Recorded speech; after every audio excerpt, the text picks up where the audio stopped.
News headline के प्रायोजक SGRR university Dehradun, quest for excellence. Camp कार्यालय देहरादून में मंत्री गणेश जोशी ने की बैठक। मंत्री ने की विभिन्न योजनाओं की प्रगति की समीक्षा, प्रभावी ब्रांडिंग पर ध्यान देने के दिए निर्देश।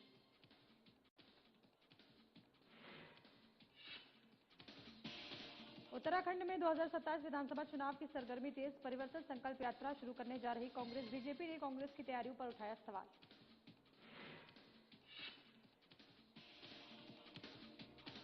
नैनीताल में वृक्षारोपण कार्यक्रम का आयोजन, पौधे लगाकर पर्यावरण संरक्षण का दिया गया संदेश। वृक्षारोपण कर हरियाली का गाया गया जनगीत।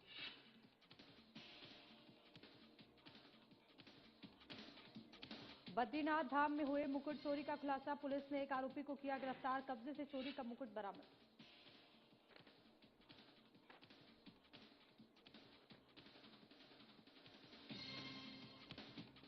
कांवड़ यात्रा मार्ग पर संचालित भंडारों का निरीक्षण खाद्य सुरक्षा विभाग द्वारा किया जा रहा निरीक्षण। संचालकों के स्वच्छ भोजन उपलब्ध कराने के दिए निर्देश।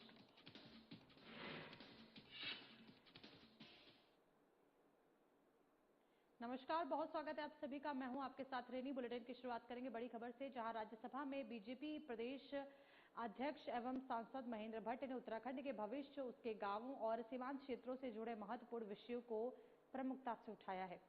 उन्होंने कहा कि वर्ष 2027 में की जाने वाली जनगणना केवल आंकड़े जुटाने की प्रक्रिया नहीं है, बल्कि ये उत्तराखंड के विकास, पलायन की वास्तविक तस्वीर और सीमांत गांवों के अस्तित्व से जुड़ा महत्वपूर्ण विषय है।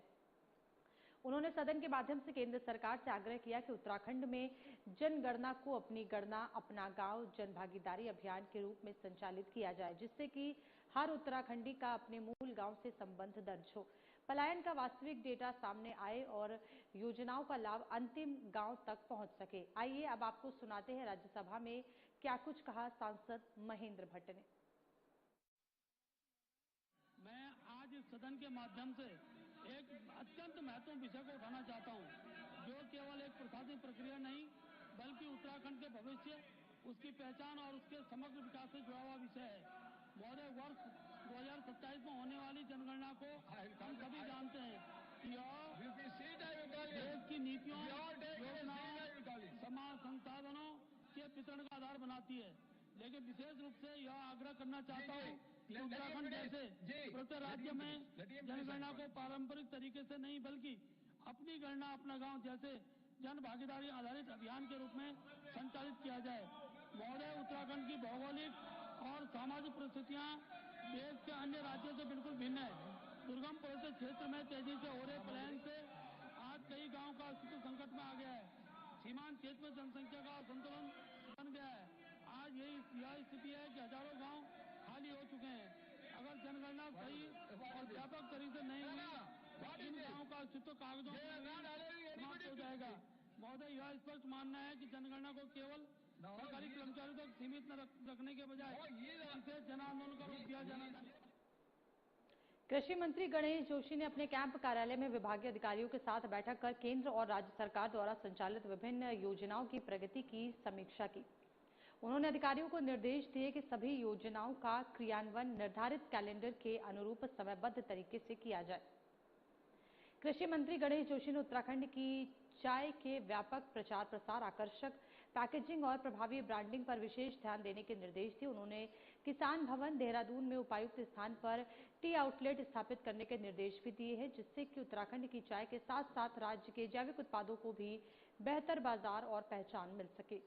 विभागीय मंत्री गणेश जोशी ने लगातार हो रही बारिश के कारण जिन किसानों की फसलें बाजार तक नहीं पहुंच पा रही है, उनकी विस्तृत रिपोर्ट तैयार कर आवश्यक व्यवस्थाएं सुनिश्चित की जाए।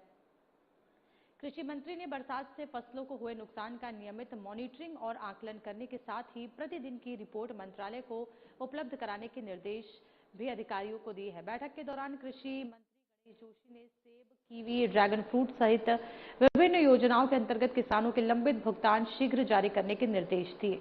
कृषि मंत्री जोशी ने नाबार्ड के माध्यम से प्रदेश भर में संचालित पॉली हाउस निर्माण कार्यों की जानकारी लेते हुए अधिकारियों को निर्माण कार्यों में तेजी लाने, उन्हें समय पर पूर्ण करने और नियमित मॉनिटरिंग करने के भी निर्देश दिए।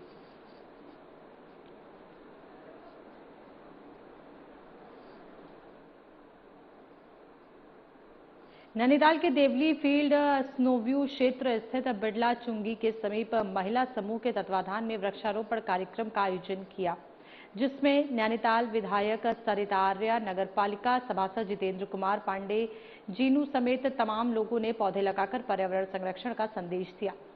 इस अवसर पर प्रेरणा संगठन की महिलाओं ने नैनीताल को हरा भरा करने के लिए वृक्षारोपण कर हरियाली का जनगीत गाया गया, जिसकी सभी लोगों ने भूरी भूरी प्रशंसा की। विधायक सरिता आर्या ने संगठन की भूरी भूरी प्रशंसा।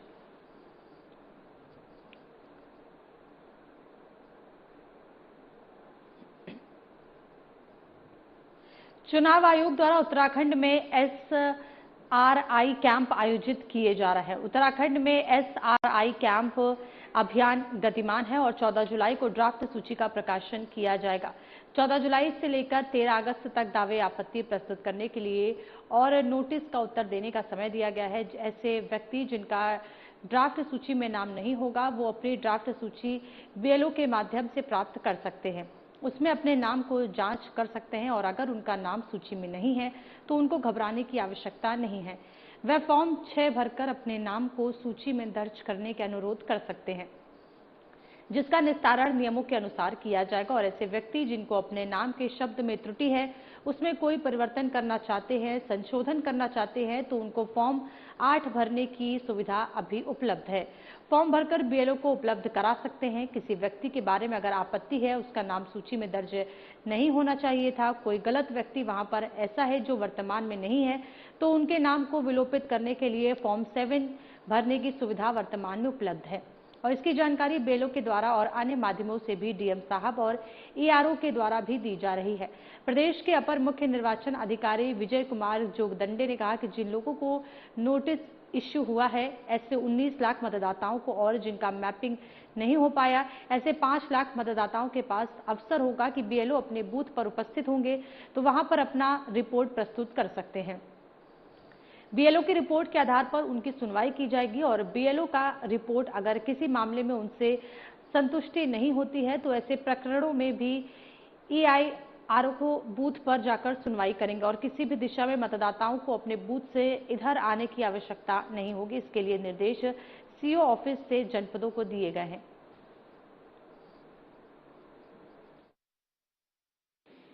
तो सर्वप्रथम मैं बताना चाहूंगा कि हमारे पूरे प्रदेश में 14 जुलाई को जो हमारा ड्राफ्ट प्रकाशन हुआ है, उन सभी ड्राफ्ट प्रकाशन के अनुसार निर्वाचक नामावली की प्रतियां जो है सभी बूथ पर, सभी जिलों में, सभी तहसील स्तर पर और ब्लॉक कार्यालय, इस प्रकार जो महत्वपूर्ण कार्यालय हैं वहां पर उपलब्ध हैं।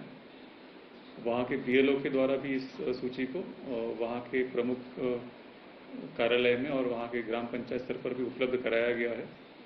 तो सभी से सर्वप्रथम अनुरोध ये है कि आप सभी मतदाता और वहां के जो भी संभ्रांत नागरिक हैं, आप इस सूची का एक बार अध्ययन कर लें और अगर ऐसा कोई व्यक्ति है जिसका नाम सूची में नहीं होगा तो वो कृपया अपना फॉर्म 6 भरकर और किसी प्रकरण में कोई त्रुटि अगर सूची में दर्ज पाई जाती है तो ऐसे प्रकरणों में त्रुटि के सुधार के लिए फॉर्म 8 भरकर अपना आवेदन प्रस्तुत कर सकते हैं।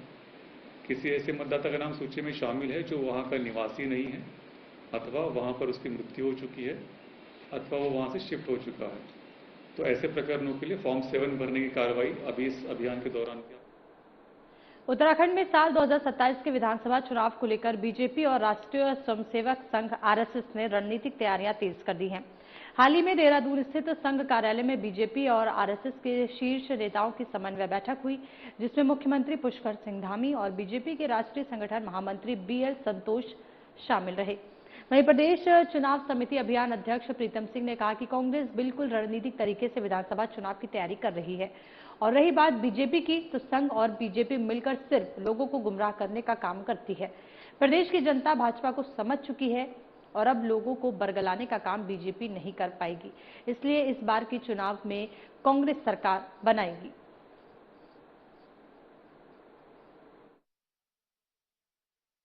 देखिए, कांग्रेस तो चुनाव लड़ने का काम करेगी और मजबूती के साथ करेगी। हम चुनाव लड़ने के लिए पूरी तरीके से तैयार हैं। ऐसा नहीं कि बीजेपी तैयार कर रही है, आपको बीजेपी की तैयारी ज्यादा दिखती है, कांग्रेस की तैयारी आपको कम दिखती है, तो एक ही चश्मे से दोनों को देखा करें आप। और मैं दूसरी बात स्पष्ट करना चाहूँ, संघ जा रहा, क्या कहने जा रहा? संघ तो जो है, जब अयोध्या में मंदिर बन रहा था, अक्षत के चावल लेकर के घर घर गया थे कि नहीं गया था? पीले रंग के चावल आपको भी दिए होंगे। चंदा एकत्रित किया, चंदा एकत्रित करने के बाद पूरी दुनिया से जो चंदा आया, मंदिर निर्माण कितना चंदा आया, मंदिर निर्माण में कितना खर्च हुआ, संघ तो ये इसका हिसाब भी नहीं दे रही, बीएचपी इसका हिसाब भी नहीं दे रही। उसके बाद आपके सामने जो चंपत हो गए, चंपत राय, उन्होंने 10 रुपए की जमीन खरीदी और 10 मिनट बाद जो है 100 रुपए में बेच दी। आपको पता है जब हम जमीन खरीदते हैं तो 1 महीने का समय दाखिल खारिज के लिए होता है, तब हम विधिवत उसके मालिक बनते हैं। स्वतंत्रता दिवस की पूर्ण संध्या पर 14 अगस्त को भारतीय जनता पार्टी हर वर्ष की तरह विभाजन विभीषिका स्मृति दिवस मनाएगी। इस अवसर पर देश विभाजन के दौरान विस्थापन, पीड़ा और बलिदान झेलने वाले लाखों लोगों को श्रद्धांजलि दी जाएगी। कार्यक्रम के तहत प्रदर्शनी सहित विभिन्न आयोजन किए जाएंगे। भाजपा का कहना है कि इस बार राज्य सरकार भी इस आयोजन में सहभागिता करेगी ताकि नई पीढ़ी देश विभाजन के इतिहास, उससे जुड़ी त्रासदी और लाखों परिवारों के संघर्ष से परिचित हो सके। बीजेपी के प्रदेश प्रवक्ता मथुरा दत्त जोशी ने बताया कि 1947 के विभाजन के दौरान अपने घर बार छोड़ने को मजबूर हुए लोगों की स्मृति में एक कार्यक्रम आयोजित किया जाता है। उन्होंने कहा कि पार्टी स्तर पर इसकी तैयारियां शुरू कर दी गई हैं। आइए सुनते हैं बीजेपी प्रदेश प्रवक्ता मथुरा दत्त जोशी ने क्या कहा।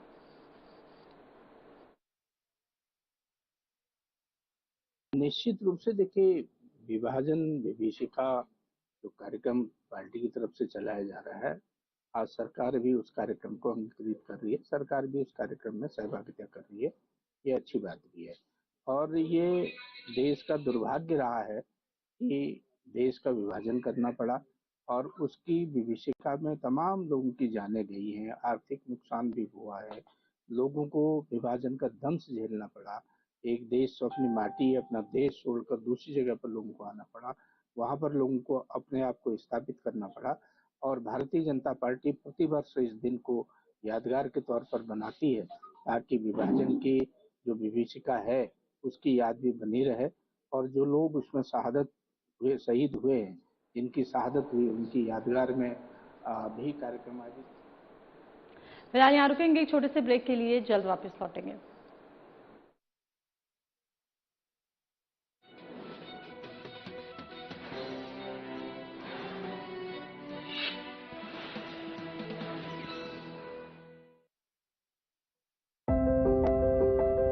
Schools, infinite possibilities. From healing in hospitals to discovery in labs, from art to agriculture. This is more than a campus. This is where futures begin. Shri Guru Ram Rai University, where dreams take flight. Admission open for 2026.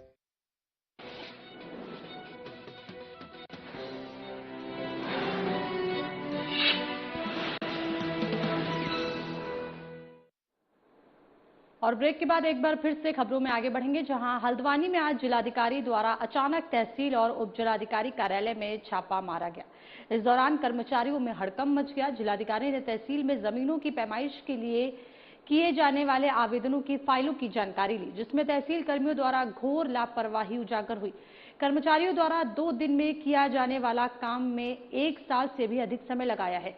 इसके बाद जिलाधिकारी SDM कार्यालय के पहुंचे, जहां उन्होंने तहसील से आए फाइलों का मुआयना किया। इसके बाद जिलाधिकारी ने अपर जिलाधिकारी और सिटी मजिस्ट्रेट को पूरी फाइलों की जांच करते हुए तत्काल रिपोर्ट तलब करने के निर्देश दिए। जिलाधिकारी ललित मोहन रयाल ने बताया कि कई कर्मचारियों ने घोर लापरवाही बरती है, जिसके खिलाफ कार्रवाई की जाएगी।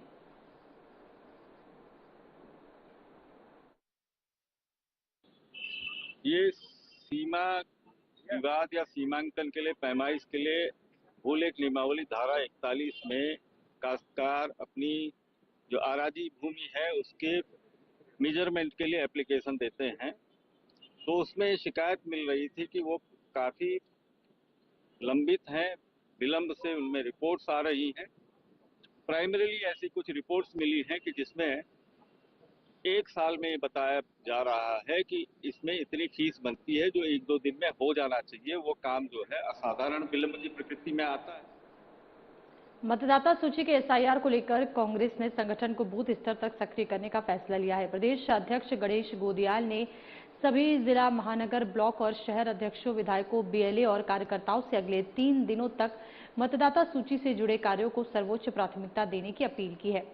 इस पर प्रदेश प्रवक्ता प्रतिमा सिंह बिष्ट ने कहा कि बड़ी संख्या में मतदाताओं को नोटिस भेजकर डराने का प्रयास किया जा रहा है, लेकिन कांग्रेस कार्यकर्ता हर बूथ पर जाकर नोटिस पाने वाले मतदाताओं से संपर्क करेंगे और उन्हें अपील व समीक्षा की प्रक्रिया में सहयोग देंगे। साथ ही उन्होंने कहा कि 2027 चुनाव को देखते हुए एक एक वोट महत्वपूर्ण है और किसी भी मतदाता के अधिकार का हनन नहीं होने दिया जाएगा।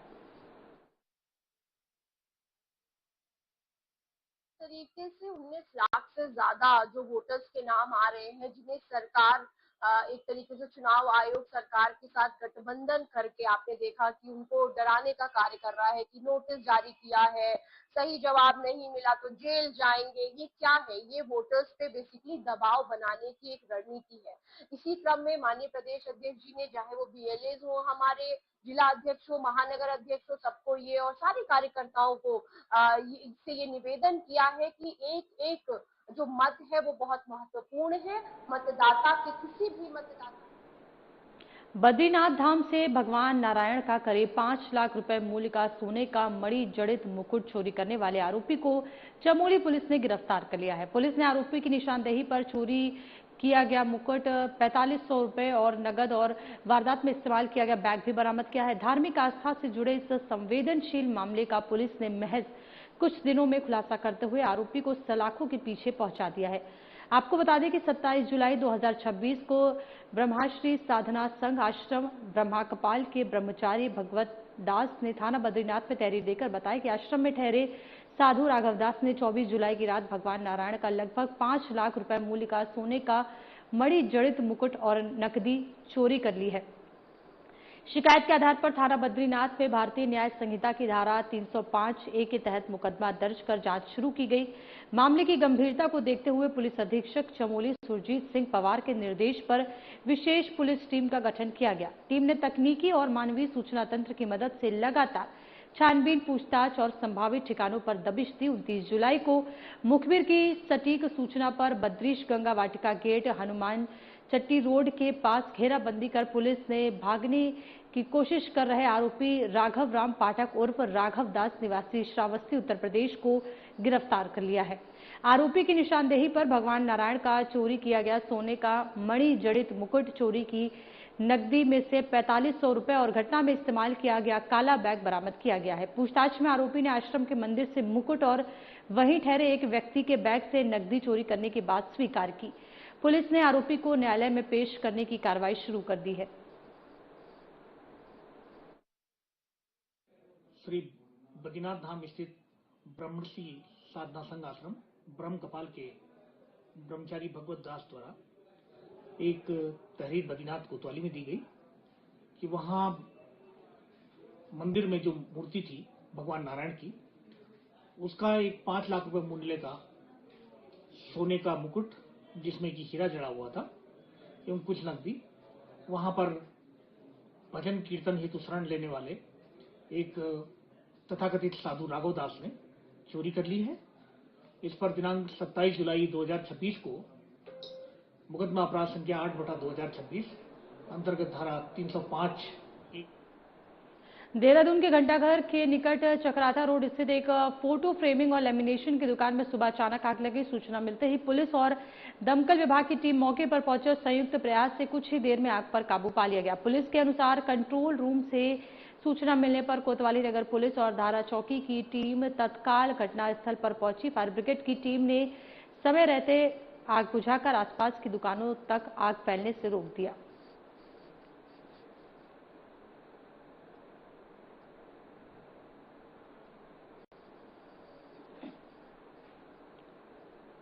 सीएम धामी और डीएम नितिका खंडेलवाल के निर्देशानुसार कांवड़ यात्रा के दृष्टिगत गंगोत्री यात्रा मार्ग पर संचालित लंगरों और भंडारों का खाद्य सुरक्षा विभाग द्वारा लगातार आकस्मिक निरीक्षण किया जा रहा है। निरीक्षण के दौरान खाद्य सुरक्षा विभाग की टीम ने जनपद टिहरी के अंतर्गत बागबाट, गाजड़ा, आमसेरा, नागड़ी, फकोट सहित विभिन्न स्थानों पर संचालित कांवड़ सेवा लंगरों और भंडारों में भोजन की गुणवत्ता, स्वच्छता और खाद्य सुरक्षा मानकों का जायजा लिया।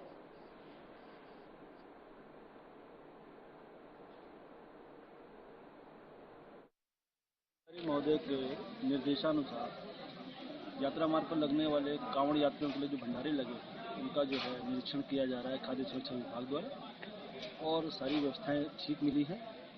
कोई भी किसी प्रकार का कालातीत कोई भी खाद्य इनके पास नहीं पाया गया। एहतियातन तौर पर हमारे द्वारा जो है नमूने संग्रहित किए जा रहे हैं जो कि लैब को भेजे जाएंगे जांच। उत्तराखंड में 2027 विधानसभा चुनाव की सरगर्मी तेज हो गई है। इसी कड़ी में कांग्रेस ने देहरादून स्थित प्रदेश मुख्यालय में चुनाव अभियान समिति का कार्यालय खोल दिया है। इसके साथ ही कांग्रेस पार्टी 2 अगस्त से क्षेत्रवार परिवर्तन संकल्प यात्रा भी शुरू करने जा रही है। वह बीजेपी ने कांग्रेस की तैयारियों पर सवाल उठाए हैं। बीजेपी प्रदेश प्रवक्ता कमलेश रमन ने कहा कि एसआईआर शुरू होते ही कांग्रेस ने 9 से 10 हजार BLA-2 बनाए जाने का दावा किया था, लेकिन धरातल पर उनके BLA-2 सरकारी BLA के साथ भी नहीं दिख रहे हैं।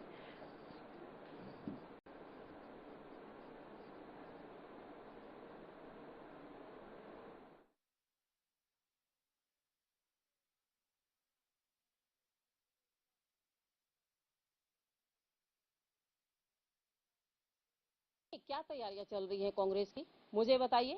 जब एसआईआर हमारी शुरू हुई तो कांग्रेस ने लगातार कहा जी हमने तो 9000 से ऊपर बूथ BLA-2 बना दिए, 10,000 से ऊपर BLA-2 बना दिए। धरातल पर पता लग रहा है कि उनका BLA-2 जो है सरकारी BLA के साथ घूम भी नहीं रहा है और आरोप लगा रहे हैं कि जी भाई इसमें तो चुनाव आयोग या चुनाव के जो कर्मचारी है वो इसमें पारदर्शिता नहीं दिखा रहे हैं। तो मुझे लगता है कि कांग्रेस की कथनी और करनी दोनों में बहुत अंतर है।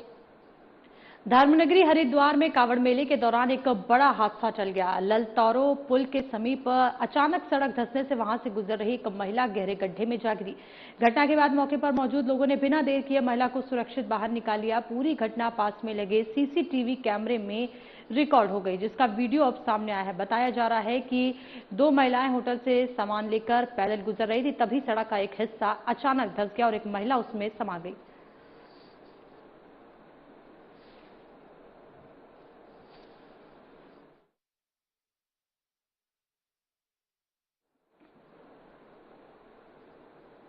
रामनगर के भवानीगंज क्षेत्र में करीब 3 बजे एक बड़ा हादसा होते होते टल गया। रुद्रपुर की बताई जा रही है कि कार अचानक अनियंत्रित होकर सड़क किनारे स्थित दुकान का शटर तोड़ते हुए अंदर जा घुसी। राहत की बात यह रही कि इस हादसे में किसी भी तरह की जनहानि नहीं हुई। प्रत्यक्षदर्शियों के अनुसार तड़के करीब 3 बजे लखनपुर की ओर से आ रही रुद्रपुर नंबर की बताई जा रही कार काफी तेज रफ्तार में थी। भवानीगंज पहुंचते ही चालक वाहन से नियंत्रण खो बैठा और कार सीधे एक दुकान का शटर तोड़ते हुए अंदर घुस गई।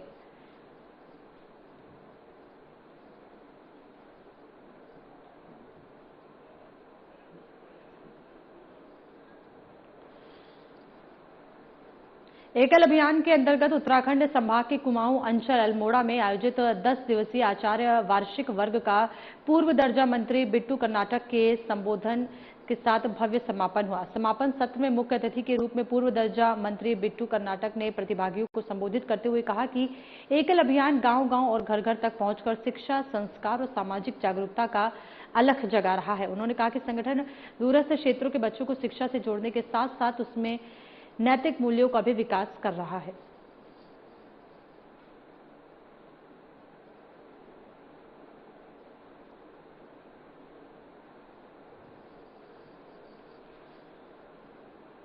अपर जिलाधिकारी युक्ता मिश्र की अध्यक्षता में कलेक्ट्रेट सभागार में जिला स्तरीय एनकॉर्ड समिति की बैठक आयोजित हुई। बैठक में जनपद में मादक पदार्थों की रोकथाम, तस्करी पर प्रभावी नियंत्रण, नशा मुक्ति और पुनर्वास से संबंधित कार्यों की समीक्षा की गई। बैठक में अपर जिलाधिकारी ने संबंधित विभागों को निर्देश दिए कि नशे के दुष्प्रभावों के प्रति आमजन को जागरूक करने के लिए मानस हेल्पलाइन 1933 का व्यापक प्रचार प्रसार किया जाए।